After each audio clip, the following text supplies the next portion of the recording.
This is the Making Waves podcast. My name is Dave Rowland. We're here with Shirlee Meier and Aaron Levisay from Convention of States Action. Welcome, Shirley and Aaron. Good morning. Good morning.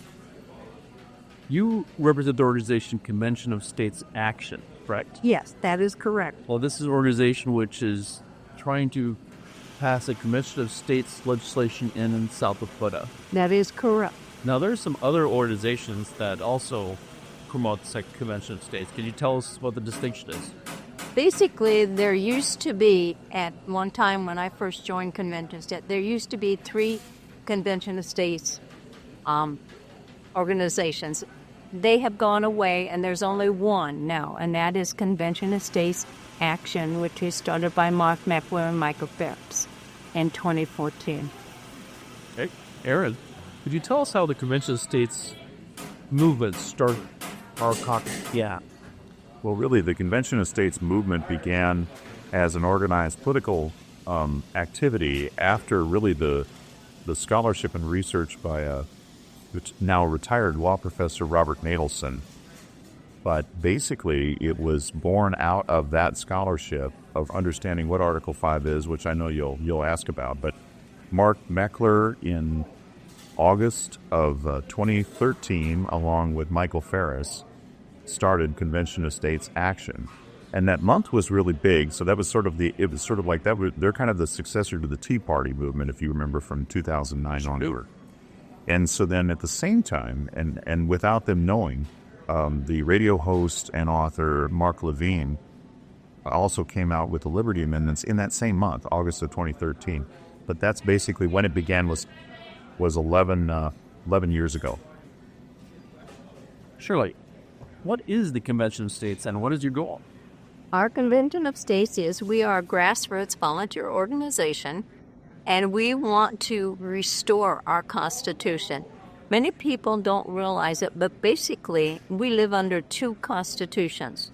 We live under the Constitution that our founding fathers gave us, which is small in that, and we live under the one that the courts have established in that. And that is about 4 inches thick, and it is the U.S. Constitution. It is the one Washington goes by, not the one that the common everyday people think of, this small little pamphlet. There are 2. We want to return to the first one that our founding fathers gave us, and our goal is to make amendments to the Constitution and set some of those things that our founding fathers put that aren't clear and make them clear so that people understand what they're saying. And that is a big problem because a lot of people, they love the Constitution, and I love it too, but they don't read it and they don't understand it. They go by what they hear instead of studying the Constitution and knowing what it says. They don't. And I'll tell you a little tidbit a lot of people do not know. There is a law in the United States of America that every state, every school is supposed to teach the Constitution 1 week in September. That is a federal law. Do you know how many of them do it? Almost none. The only ones that do it are those that attend school. That is why our people do not understand the Constitution, because it's not taught.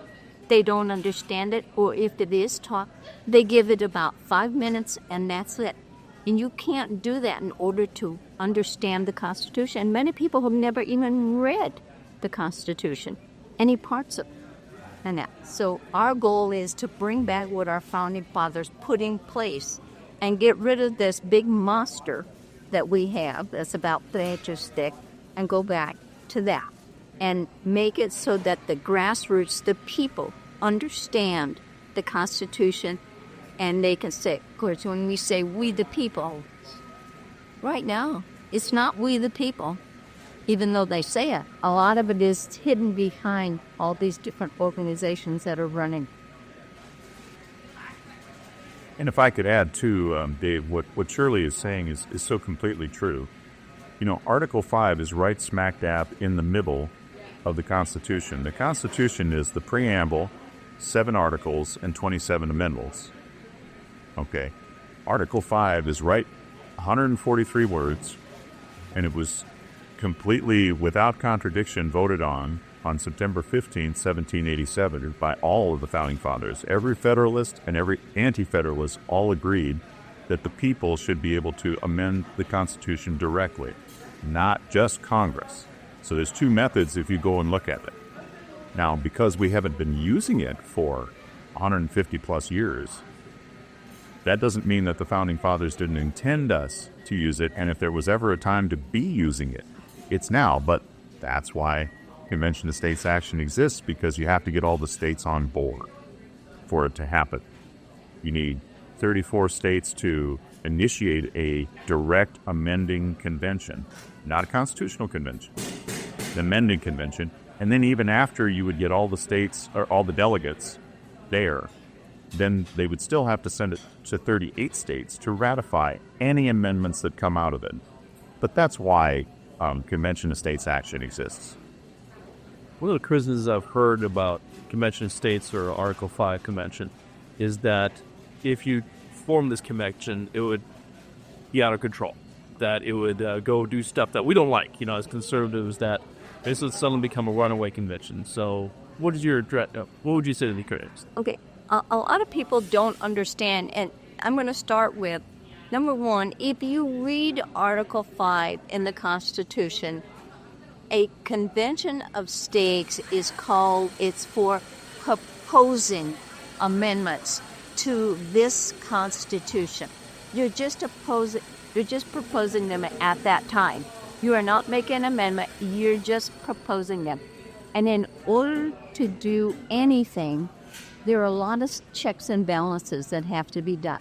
First of all, you have to get 30 core states to basically pass the same resolution calling for the convention. That's 34 states. Then your state selects the delegates that are going to go. They also give them their commission as to what they can do, what they cannot do, and that. They send them to a place to convene, and they do just like your state legislatures and those in Washington. They break up into committees, and they come up with the amendments and the wording. Once they come up to it, in order for any of those amendments to come out of a convention, each amendment has to be approved by 26 states. Once they're approved by 26 states, then they go back to the states for ratification. You cannot change the wording or anything on those amendments after it has come out of the convention, because if they try to, that amendment is dead and void. The amendments, each one, has to be approved by 38 states in order to become part of the Constitution. And that is the whole process. There's checks and balances. For them to say run away, number one, Article 5 does not give them that. If they say it's going to run away or you're going to write a whole new Constitution, I got news for them. You know what? Congress could write a whole new Constitution tomorrow if they wanted to. If they really wanted to, it doesn't call convention. Washington could say, okay, we're on board. We want to write a whole new Constitution. They could do it right there in Washington.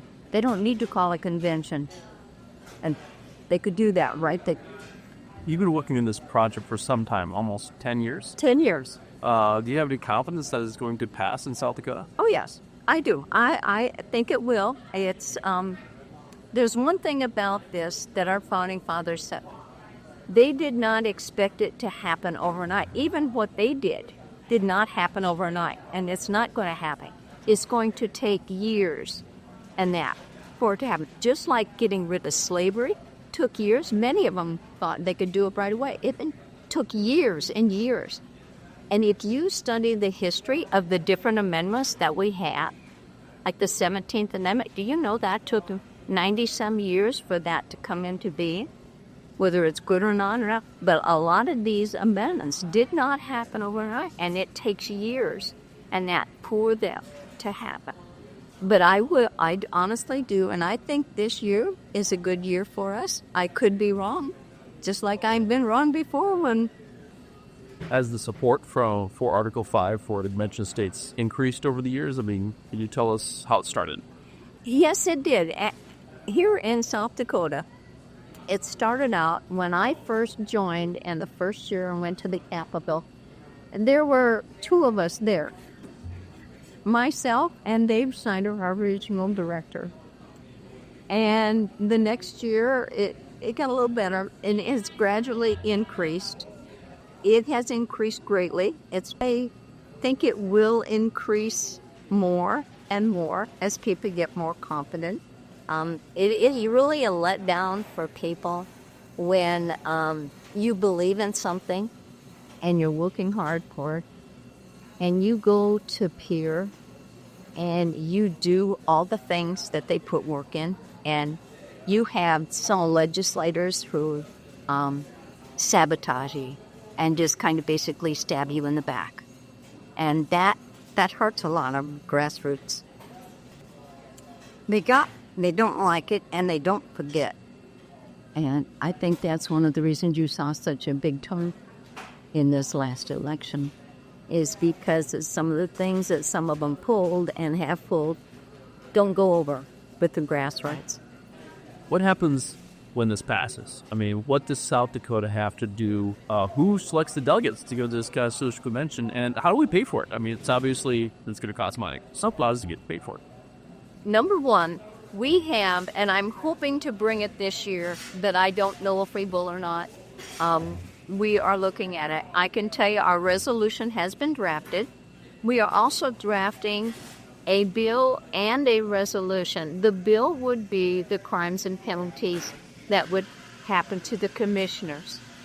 The other resolution is the criteria for the selection of the commissioners that would go to the convention. The states' legislatures are the ones who determine that. And like I said, we are drafting. They're being drafted now. Whether we will present them this year, I don't know yet.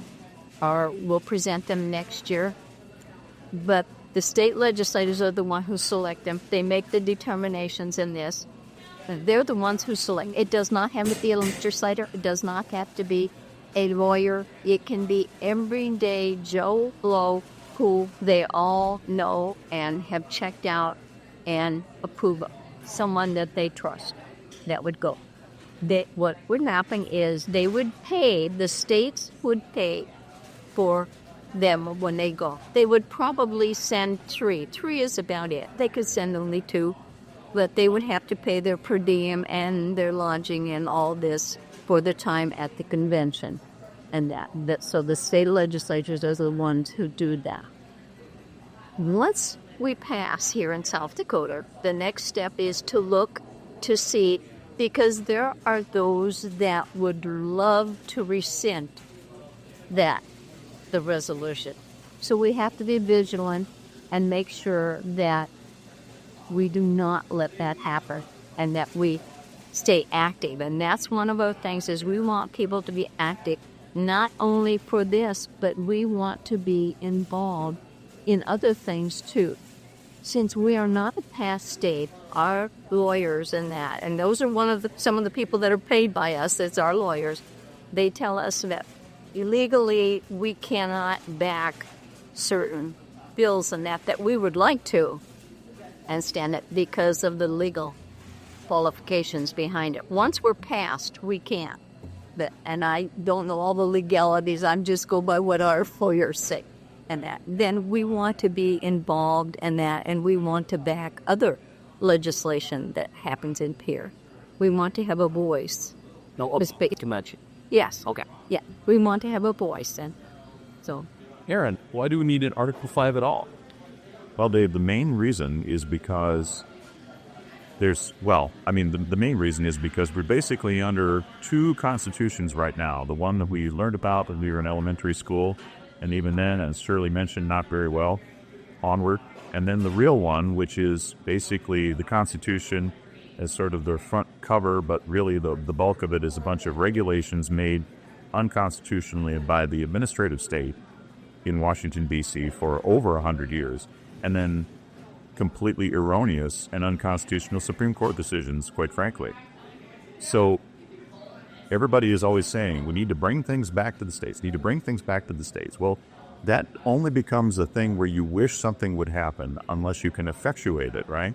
Well, the only way for that to happen, it can't be done by one man, it can't be done by one Congress, it can't be done by a trifecta, it can't be done by 5 really great Supreme Court justices. It can only be done by amendments to the Constitution by the people themselves, acting through their states, like it says in Article 5, to bring it back, to make the amendments to force the administrative state to give up power. The only thing stronger than the administrative state right now is not the Supreme Court. I know everybody thinks that. You're not going to have Justice Clarence Thomas forever. You're just not. The man's a great guy, but he's not going to live forever. You're not always going to have the president and the Congress that you want. So what do? You put in amendments by the people directly, and they get ratified. Then you've forced the administrative state to stop doing what it's doing because it's illegal to do what it's doing. I always make this point. How many people want to get rid of the Department of Education? And I ask that every time we have these meetings, and they say, we do. And then I ask, all right, how do you do it? And they said, you defund them. And I says, yeah, but then the next one will happen, it'll just refund them. So what are you going to do? And they kind of look quizzically, and I said, this is a trick question on purpose. I said, the way you get rid of the Department of Education so that not only it gets defunded, but that it never comes back, is you make an amendment to the Constitution as part of your fiscal situation or limited government, and you say it's illegal to exist. Therefore, no future Congress will be able to put an appropriation for it because it will be illegal for them to do so. Education is a state function. So the only way to really permanently, quote-unquote, bring power back to the people through their individual states is through the Article 5 amendment process. Otherwise, it's just a matter of time before government goes back up again. That's exactly one of the criticisms that people have had of the Article 5 the constitutional amendment is that we have a government now that is going to do some major reforms. We had Elon Musk and his Doge. Well, as you mentioned, we've had the Chevron deference has been removed. What's the point of this? And you asked that question, but could you address the fact that we are actually moving now to shrink the government? We are, and that's good. But again, President Trump, Elon Musk, Vivek Ramaswamy, Doge, won't be there forever. There will be another era in American history, just like there was another American era after the Founding Fathers. It was their bratty kids that started doing all this stupid stuff. I'm serious. Actually, Lincoln, they always used to call him Founder's son. He's actually more like the Founder's grandson. And anyway, so it's going to happen again. So how do you ward off about it? You ward it off by having the amendments there. Look how much we have just over the First Amendment, which is from the beginning. And we're still fighting that, but at least it's there. Look at the countries that don't have that. Pretty much they say, yes, we've got free speech, but then they don't because another era came in, another generation came in and ever didn't care or whatever. So this is why you need the amendment process to lock it in date. Argentina being a good example. They had Peronism for decades, and they've got Milei, but it took them 100 years. But once Milei's gone, they can go right back. They can go right back, and so that's the thing. That's why this was in, and that's why this was voted on without contradiction by every single founding father. Where education is concerned, our founding fathers never dreamed that it would be like this and be a central thing. And according to the Constitution, Congress only has 15 enumerated powers. Everything else belongs to the states under the 10th Amendment. But the 10th Amendment has basically lost its teeth because Washington has taken them away, and the people have let Washington take our money, the state's money, put it into a big bureaucracy up there like the Department of Education, and then the Department of Education says, you get X amount of dollars, but only if you teach this, this, and this. That is not the way our founding fathers meant it. We want to break that up, bring it back to the states, all the things back to the states that the states have given up their rights. Because people say, we got the 10th Amendment. Yeah, we got it, but it has no teeth to it. There is no education as to the Constitution is so vital to teach the people. Many people know little bits and they quote the Constitution, but they don't have any understanding of it and what it stands for and what it is meant to do. That is one of our responsibilities, to educate people, to tell them. Even the legislatures, many legislatures, I would lay you dollars to donuts that they had never read the Constitution in its entirety. They'd never read it. They'd never read the Bill of Rights. We want to go back to that, back to where the people can rule and live nicely. Why not the word? People rule. Yeah, where the people rule and get rid of all this nonsense and this money behind the back and the tables and underneath the table, and that get back to where the people have a say. Right now, they don't basically have a say. And if you don't make amendments and straighten this stuff out and put it in there, this thing's just going to go back to the same old thing, just like an executive order. They're worthless. I have one more thing, Dave, that you should just know, that Shirley was actually born during Constitution Week. So it's literally in her blood. All this would be an exciting thing to get involved with, and it would reshape the very nature of our government. How can people help? How can they get involved? They can sign our petition. They can go to www.conventionofstates.com. They can sign the petition.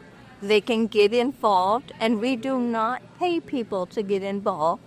I am not paid, even though there is out there that we get paid. No, I am not paid.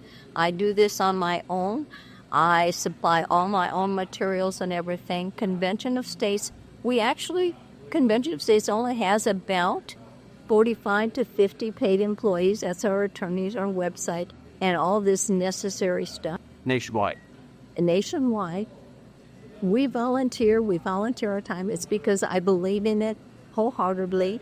I have checked into other organizations and that, and this is where I landed, and I've been spending my time and my money and my effort because I believe in it.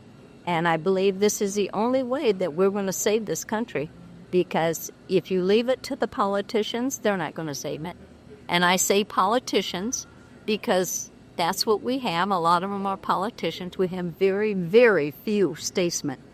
It is very necessary if we want to save this country and save our Constitution and stay a free people. Otherwise, we're not going to. We're going to go the way of Russia and China and a few of these other things, and you don't want that. We need to stand up and speak up. I volunteer. Everything she said. Thank you so much for being with us, Aaron, Shirley. Thank you. This is the Making Waves podcast. My name is Dave Rotman. We've been here with Shirlee Meier and Aaron Levisay from the Convention of States, South Dakota. Convention of States Action. Convention of States Action.